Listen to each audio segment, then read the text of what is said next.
बिस्मिल्लाहिर्रहमानिर्रहीम।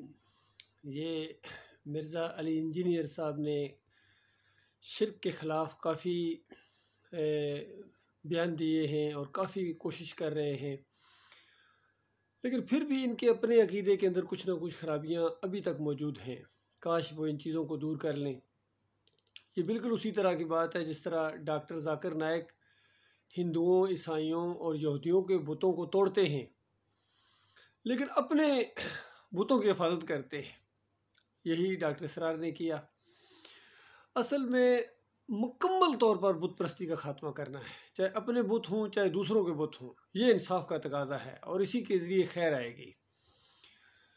अली इंजीनियर साहब के जो एक दो शिरकिया अकायद थे उनकी मैंने निशानदेही की है, ख़ासकर वो सहाबा के ऊपर भी और अमीर मुआविया रज़ी अल्लाह तआला के ऊपर जो ज़ुबान दराज़ी करते हैं। ये बहुत ही ख़तरनाक चीज़ है और बहुत ही ज़्यादा अल्लाह के गज़ब को ये दावत देने वाला अंदाज़ है, क्योंकि सहाबा इकराम तारीख़ी शख्सियात नहीं बल्कि कुरानी शख्सियात हैं।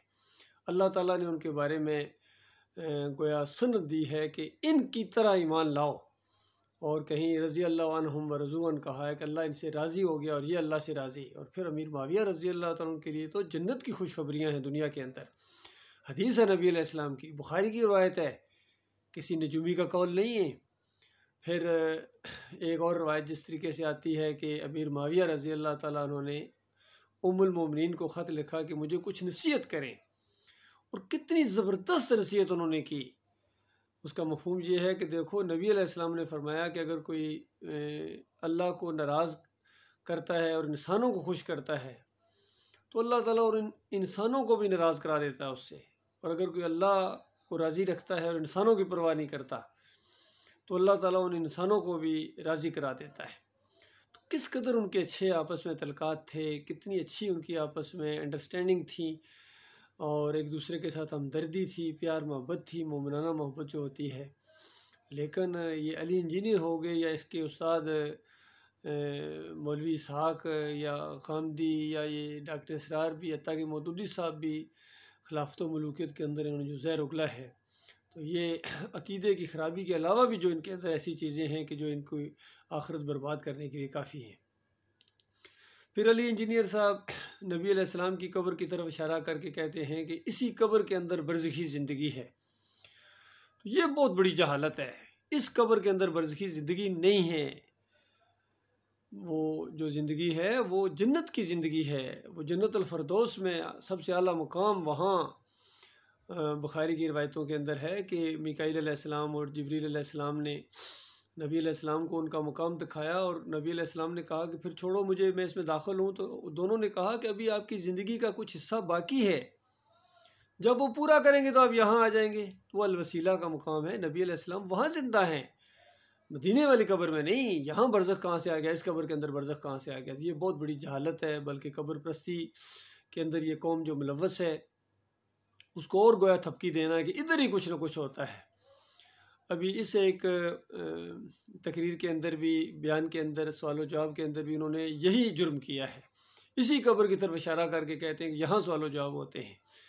ये यहाँ इन्होंने अच्छी बातें भी बताई हैं, इसाले सवाब का रद्द किया है कि ये जो तीजा 40वां 10वां ये मुसलमान कराते हैं, ये सर मौलवी शौलवी, ये बिल्कुल इस्लाम के ख़िलाफ़ है, कुरान के ख़िलाफ़ है अक़ीदा।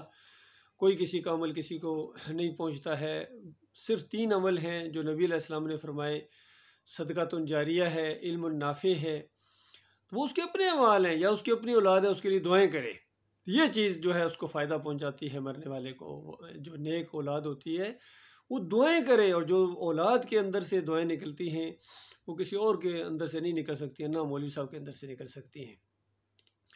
फिर जो एक साले सवाब की उन्होंने दलील, वो एक ख़ास वाक़या था उसको आम कर दिया। ये भी अली इंजीनियर साहब की बहुत बड़ी इल्मी कमज़ोरी समझें या इसको ख़यानत समझें, जो भी है, कि साद रज़ी अल्लाह तआला का जो वाक़या आता है कि उन दूर थे, उनकी वालदा का इंतकाल हो गया और उन्होंने आके कहा कि या रसूलल्लाह, मेरी वालदा फ़ौत हो गई और मुझे यकीन है, मुझे ये उम्मीद है, मैं जानता हूँ कि अगर मैं उनके पास होता तो ज़रूर सदका खैरात करने की वो वसीयत करती, यानी अपने माल में से। अमीर लोग थे। तो अब मैं अगर उनकी तरफ से कर दूँ तो क्या उनको सवाब मिलेगा? तो नबी अलैहिस्सलाम ने कहा कर दें, ये मिलेगा इस अंदाज से। तो वो एक ख़ास वाक़या है, उस वाक़े के अंदर ये है कि मुझे उम्मीद है अगर मैं पास होता तो वो वसीयत करते हैं। ये मामला है, आम मामला नहीं है। इसको अली इंजीनियर साहब ने आम कर दिया है कि भाई जो भी दूसरे की तरफ सदका खैरात करेगा वो उसका सवाब उसको मिलेगा। नहीं, ये ऐसा बिल्कुल नहीं है। ये बिल्कुल बात के जो है ना फेर देना है। तो ये इल्मी ख़यानत होती है या इल्मी नादानी होती है, जहालत होती है। अभी इस बयान के अंदर भी ज़रा सुनिए जो मैं आपको सुनाना चाह रहा हूँ। ये जो इनका क्लिप है इसके अंदर भी इनका एक शिर्क बिल्कुल वाज़े हो गया है।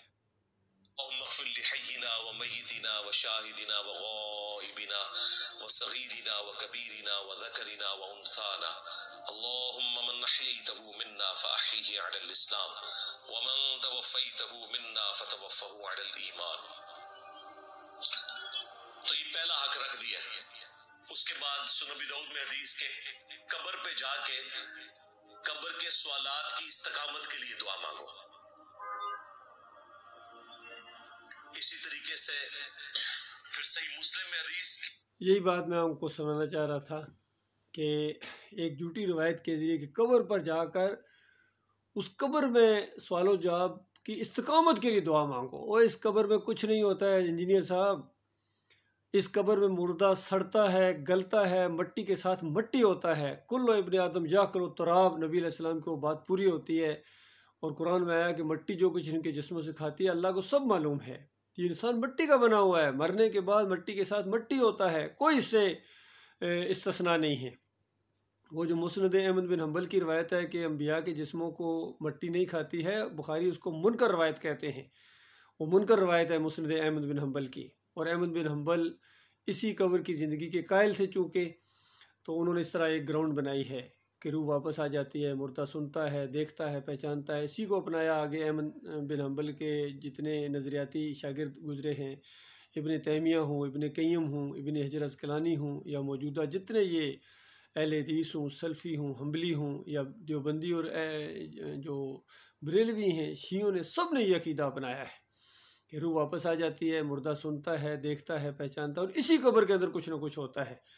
और जो शियों की जो असूल काफ़ी के अंदर उन्होंने 4 सवाल उसमें कि तेरा रब कौन है, तेरा दीन क्या था, मोहम्मद सल्लल्लाहु अलैहि वसल्लम के बारे में तुम्हारा क्या ख्याल हो, तुम्हारा इमाम कौन था।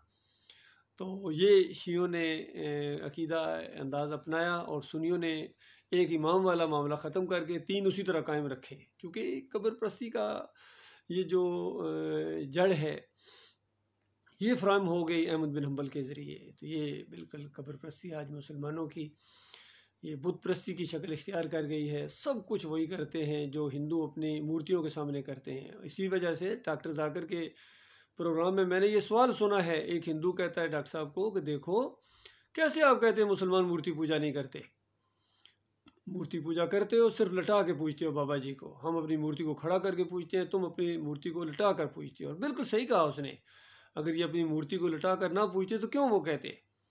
जो कुरून उला के मुसलमान थे नबी अलैहिस्सलाम के दौर में, सहाबा इकराम के दौर में, ताबीन, तबा ताबीन, बल्कि 668 हिजरी तक ये जो यानी कब्र परस्ती इस अंदाज से ना गुम्बद थे, ना ये कब्रें पक्की की जाती थी। बाकी अकीदे के अंदर तो ख़राबी आ चुकी थी 3री सदी के अंदर अहमद बिन हम्बल के ज़रिए और सूफ़ियों के ज़रिए ये नूर में नूरुल्लाह और इस तरह की इबादतुल वजूद, इबादतुल शहूद, ये सब कुछ आ चुका था।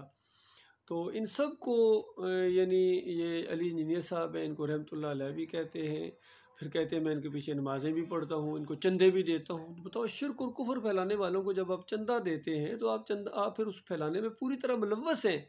वो लाइन कब लगेगी, फ़र्क वाज़े कहाँ होगा।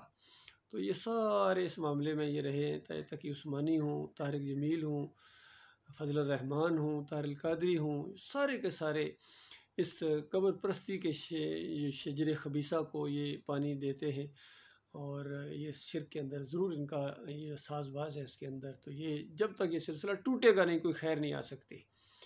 इस अंधेरे में सिर्फ एक शमा रोशन है जो सही पूरी तरह जिसने पोस्टमार्टम किया है वो डॉक्टर मुसद्दुद्दीन उस्मानी रहमतुल्लाह अलैह, उन्होंने किसी को नहीं छोड़ा है। इसी वजह से ये सारे चिढ़ते हैं उनसे, क्योंकि उन्होंने कब्र परस्ती की जड़ के ऊपर तेशा चलाया है कि अमवातुन गैरु अहयाइन वमा यशउरून या युबसून, ये मुर्दे हैं कब्रों के अंदर, ज़िंदगी की रमक तक इनके अंदर बाकी नहीं है, शऊर भी नहीं है। और जिसने ये अकीदा फैलाया उन सब के ऊपर अल्लाह की किताब का फ़ैसला किया कि सारे अल्लाह की किताब के इनकारी थे। और शिरक के ये बानी गुजरे हैं, तागूत गुजरे हैं, इनका कुफ्र करना चाहिए। जब तक तागूत का कुफ्र नहीं किया जाएगा कभी खैर नहीं आ सकती है। तो अली इंजीनियर का सबसे बड़ा जुर्म ये है कि तागूत का कुफ्र नहीं करते हैं। हालांकि बड़े बासलाहियत हैं, बड़ी मालूमात हैं, हाफ़ज़ा है, जुर्रत है, सब कुछ है, लेकिन ईमान खालिस नहीं है। ईमान के अंदर कहीं ना कहीं शिरक की खराबी इनकी सामने आ जाती है। अल्लाह ताला इनको हिदायत दे। जो ज़िंदा है उनके लिए तलाफ़ी का मौका है, लेकिन जो मर गए हैं इसी शिरक के ऊपर उनके लिए अब तलाफ़ी का कोई मौका नहीं है। क़यामत तक जब तक अल्लाह की दरबार में हाज़िरी ना हो, ऐसे सारे शिरक और कुफ्र फैलाने वालों के साथ हमारी दुश्मनी है, बाप मारे का बैर है, और कोई ज़रा बराबर बाल बराबर हमारे अंदर उनके लिए अकीदत नहीं है। जो हमारे मालिक का नहीं है वो हमारा फिर नहीं है। जिसने शिरक फैलाया है, शिरक फैलाने वालों को अपना अमीर माना है या अपना इमाम माना है, वो उसी ज़ुमरे में समझे जाएंगे। उनका ईमान से कोई तल्लक नहीं है। अल्लाह ताला गौर व फिक्र करने की तौफीक अता फरमाए।